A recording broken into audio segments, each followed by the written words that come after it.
selesai munakosah, pulang ke Indonesia membawa 2 ijazah LCMA, lagi cemas menghadapi anak-anak. Tinggal 5 tahun untuk S3. Telepon orang tua, "Mak, aku masih ada beasiswa 5 tahun, aku mau S3 pulang doktor." Apa kata emak saya? "Kau pulang doktor tapi aku almarhumah." Dia nggak nyuruh pulang, tapi kata-katanya menusuk ke dalam jantung. Langsung saya masukkan pakaian, pulang ke kampung. Ada penerimaan dosen, tapi takut mau ikut tes dosen, nggak punya backing, nggak punya orang dalam, nggak punya kenalan pejabat. "Mak, nanti kalau aku ikut tes apa lulus?" Rezeki tidak berpintu, nak. Semua orang mengatakan kau tidak lulus, kalau lulus kata Allah maka lulus. Ikut tes dosen. Lalu kemudian tes pertama TPA. Wah, kalau cuma TPA saya pikir tes pembacaan Al-Quran. Rupanya tes potensi akademik. La ilaha illallah Muhammadur Rasulullah. 4 tahun di Mesir, 2 tahun di Maroko, nulis tesis 300 halaman. Begitu ikut tes CPNS, yang ditanya Tono, Tini, dan Toni.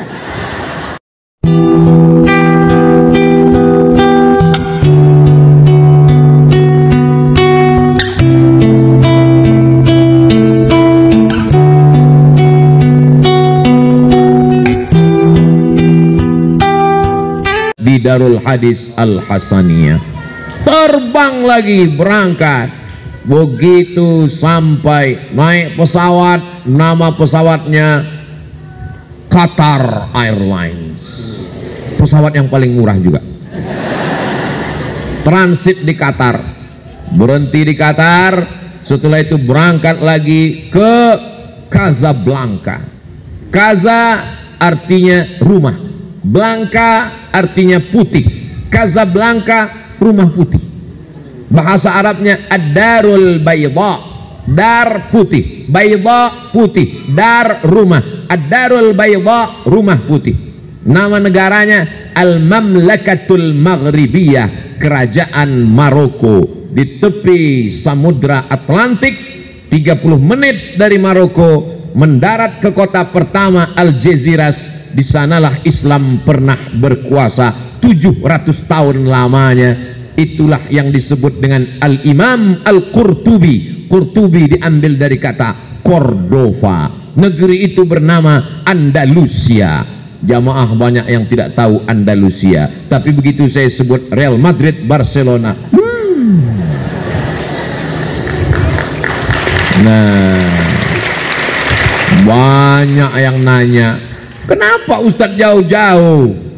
Ketika pergi haji, kami pergi ke Makkah, berangkat haji. Apa kata jamaah haji? Sudah lama kau jadi TKI.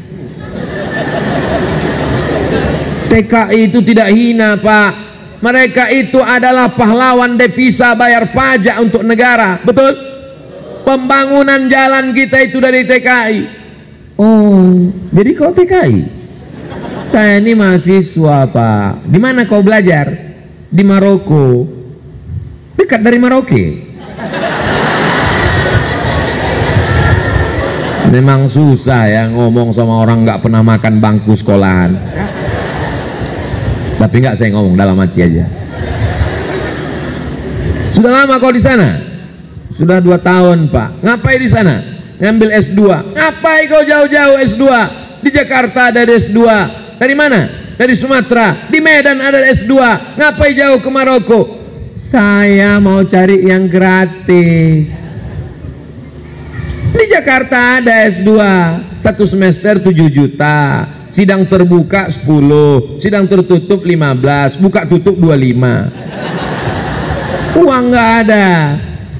Maka saya pemburu beasiswa. S1 gratis, S2 gratis. Selesai. S1 saya selesaikan sampai tanggal 5 September 98. Tahun 2002 bulan Juli saya sudah selesai S1. 3 tahun 10 bulan selesai S1. Makanya sekarang kalau saya ketemu sama anak-anak muda di kampus, ente semester berapa? Semester berapa? Semester 14, Pak. Dosennya orang Indonesia, bukunya bahasa Indonesia, iklimnya Indonesia, tinggal di Indonesia, belajar sampai 14 semester. Ngapain aja ngabisin uang orang tua buat macet Jakarta aja. Ustadz S2 nya di Maroko berapa semester? Saya sampai di Maroko 2 hari sebelum tsunami. Tsunami tanggal 26 Desember 2004. Saya sampai 24 Desember 2004. Dan saya sidang munaqashah S2 pada bulan November. Maka saya selesaikan setahun 11 bulan selesai S2.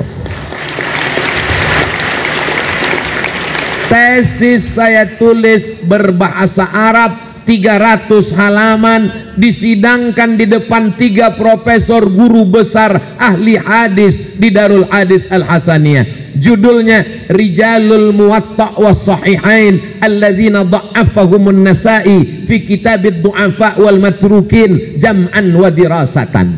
Selesai munaqashah, pulang ke Indonesia membawa 2 ijazah LC MA, lagi cemas menghadapi anak-anak. Sebelah kanan S1 Al Azhar Kairo Mesir, sebelah kiri MA dari Maroko, diplom dirasat Ulia Al Muammaqah. Titel aslinya sebetulnya bukan MA, titel aslinya diplom Etudes Supérieures Approfondies, diplom Etudes Supérieures Approfondies, tapi tidak saya tulis karena kalau disingkat jadi desa.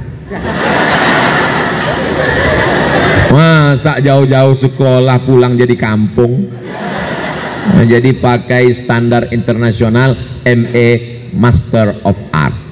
Tapi banyak juga yang nggak paham, dianggapnya LC lama di Kairo.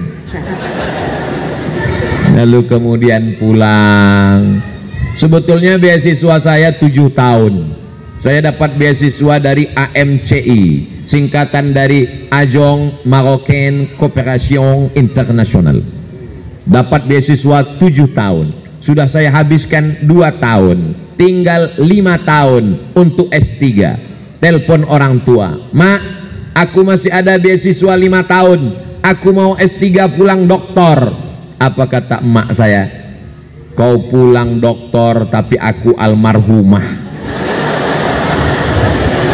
Dia nggak nyuruh pulang, tapi kata-katanya menusuk ke dalam jantung. Langsung saya masukkan pakaian saya ke koper semuanya.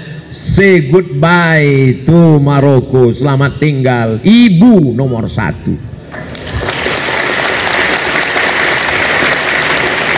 Karena cita-cita saya belajar bukan untuk S1, S2, S3, S cendol. Cita-cita saya untuk membahagiakan orang tua. Maka kalau sudah emak mengatakan pulang, siap pulang. Kenapa enggak S3? Kenapa enggak doktor? Kenapa enggak diselesaikan? Ridho Allah terletak pada ridho orang tua. Pulang. Pulang ke kampung, ada penerimaan dosen. Tapi takut mau ikut tes dosen, nggak punya backing, nggak punya orang dalam, nggak punya kenalan pejabat. "Mak, nanti kalau aku ikut tes apa lulus?" Rezeki tidak berpintu, nak. Semua orang mengatakan kau tidak lulus. Kalau lulus kata Allah maka lulus. Andai kau tidak lulus jadi PNS, jadi pengalaman, engkau tidak akan mati kalau sudah dijamin Allah. Innama amruhu idza arada syai'an ayyakula lahu kun fayakun. Saya ikut tes dosen. Lalu kemudian tes pertama TPA. Wah, kalau cuma TPA, saya pikir tes pembacaan Al-Quran. Rupanya tes potensi akademik. Bahasa Arab 100 soal, bahasa Inggris 50 soal bahasa Arab, 50 soal bahasa Inggris, 100 soal tes macam-macam. Bahasa Arab bisa, bahasa Inggris bisa. Ini yang macam-macam ini soalnya juga macam-macam. Tono, Tini, dan Tony menjaga warnet. Tony tidak bisa jaga malam karena pagi dia kuliah. Tini tidak bisa jaga pagi karena sore dia kerja. Tono dan Tini tidak bisa bekerja sama karena pernah pacaran. Jam-jam berapa saja mereka bisa kerja sama?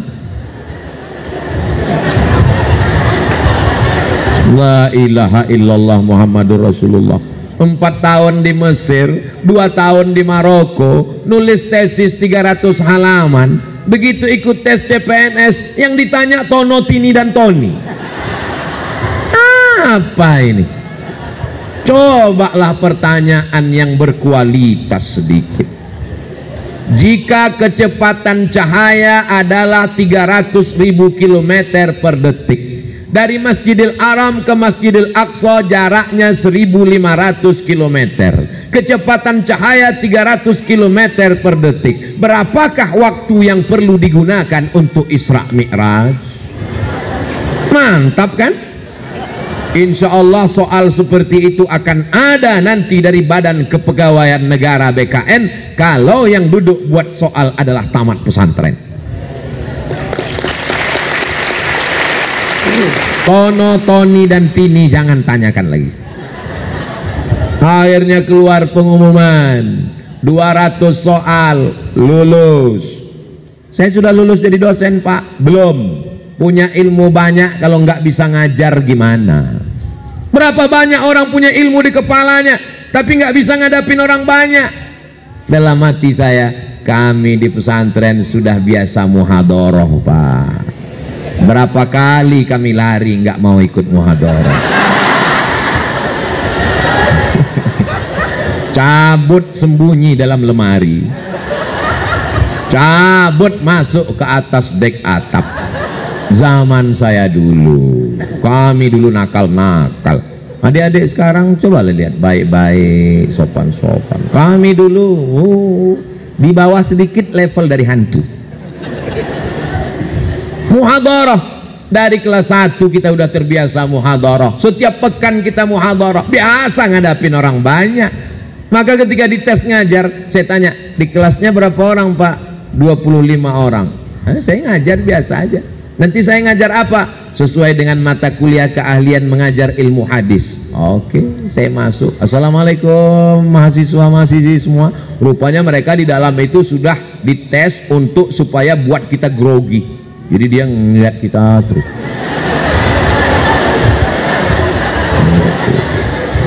Saya biasa aja karena kita biasa dilihat orang. Jadi Ustadz biasa dilihat orang. Iya. Kapan? Di pondok dulu. Ketika sudah digundul berapa kali, mau digundul nggak ada rambut lagi, mau ditempeleng udah bolak-balik, mau dipukul batang sapunya sudah patah. Akhirnya hukumannya gimana? Berdiri pada hari Ahad di depan pintu, ditulis pakai whiteboard, inilah orang yang paling banyak melanggar peraturan. Tamu dari pagi sampai sore ngeliatin kita, urat malu kita putus. Kita udah terbiasa, udah nggak grogi lagi. Jangankan mahasiswa, jin ifrit pun hadir kita biasa aja. Jadi ketika saya masuk di tes untuk ngajar, saya ambil spidol, saya jelaskan, adik-adik sekalian, bahwa pelajaran kita adalah hadis. Hadis itu apa? Ma udhifa ilan Nabi sallallahu alaihi wasallam min qaulin aw fi'lin aw taqririn aw sifati khalqiyatin aw khuluqiyatin min ba'di bi'asatihi ila wafatihi sallallahu alaihi wasallam. Adapun contoh dari sifat adalah bagaimana jalan Nabi, bagaimana rupa Nabi. Referensi yang paling lengkap tentang ini adalah kitab Asy-Syama'il Al-Muhammadiyah yang ditulis oleh Imam Abu Isa At-Tirmizi Ibnu Saurah, murid daripada Imam Bukhari. Adapun contoh tentang ucapan Nabi Sallallahu Alaihi Wasallam diantaranya yang diriwayatkan oleh Abu Hafs, dituliskan oleh Imam An-Nawawi dalam kitab Arba'in An-Nawawiyah. Hadis yang pertama diriwayatkan dari Abu Umar bin Khattab radhiyallahu an. Kata Nabi sebelum hijrah, innamal a'malu binniyat wa innamal likulli imri'in ma nawa, faman kanat hijratuhu ila Allah wa rasulihi fahijratuhu ila Allah wa rasulihi, faman kanat hijratuhu ila dunya yusibuha aw imra'atin yankihuha fahijratuhu ila ma hajara ilaih. Pertama mereka matanya yang terbuka, lama-lama mulutnya terbuka. Lalu kemudian kata yang ngetes, udah cukup, kata dia. Keluar pengumuman, tes ngajar lulus. Lalu kemudian saya tanya, sudah bisa jadi dosen? Belum. Waduh, tes apa lagi? Kamu akan dihadapkan dengan tes berhadap-hadapan dengan guru besar. Akhirnya ketemu dengan guru besar. Ternyata guru juga, cuman agak besar.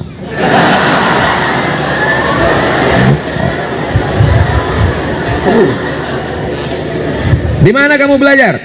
Saya S1-nya di Mesir, Pak. Terus S2 di mana? S2 saya di Maroko, Pak. Tapi dari tatapan matanya aku bisa tahu bahwa dia mulai terkagum-kagum.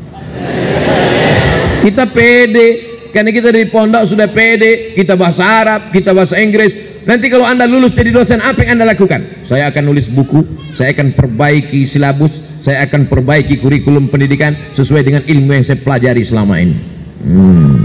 Apa visi misi Anda?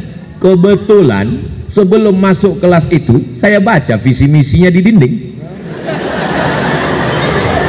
Saya akan mewujudkan Universitas Islam Negeri Sultan Syarif Kasim menjadi pusat peradaban se-Asia Tenggara, sejalan antara budaya Melayu dengan keislaman.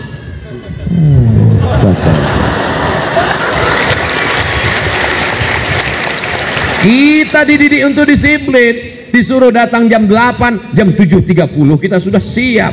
Di pondok kita disiplin. Kenapa kita disiplin? Karena telinga kita sudah terbiasa dengan teng teng teng teng teng teng teng teng. Sajadah, rotan, batang sapu. Adik-adik sekarang enak, kalian dilindungi oleh Komisi Perlindungan Anak. Kami dulu nggak ada komisi itu. Memang nasib saya zaman nggak enak. Tapi disiplin itu membuat kami on time tempat waktu. Saya datang jam 7.30, saya baca sekeliling. Saya memang suka membaca. Makanya tadi begitu sampai saya lihat, berani hidup tak takut mati, jangan hidup, takut hidup, mati saja. Lambat terhambat, malas tergilas, meleng terpelanting, mundur hancur, berhenti berarti mati. Jadi ketika saya datang tuh saya baca, oh tepat dia tanya, sesuai pucuk dicinta ulam pun tiba. Ya. Lalu kemudian ketemu dengan satu lagi. Ini guru besar akan ngetes lagi, kata dia. Apa ini tas tes. Silakan masuk. Saya pun masuk. Dia tidak suruh saya duduk. Putar ke kanan, saya mutar kanan. Putar ke kiri, saya putar ke kiri. Oh, ternyata Anda tidak cacat. Ini diskriminasi.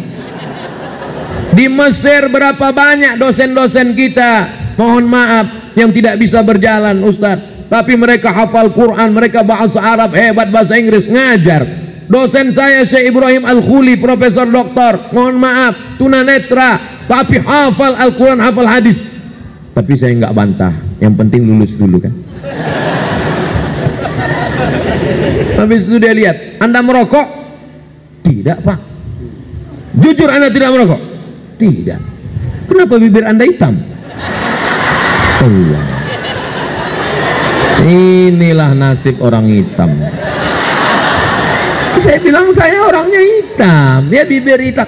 Masa orang hitam bibirnya putih? Ayak-ayak waya tuh.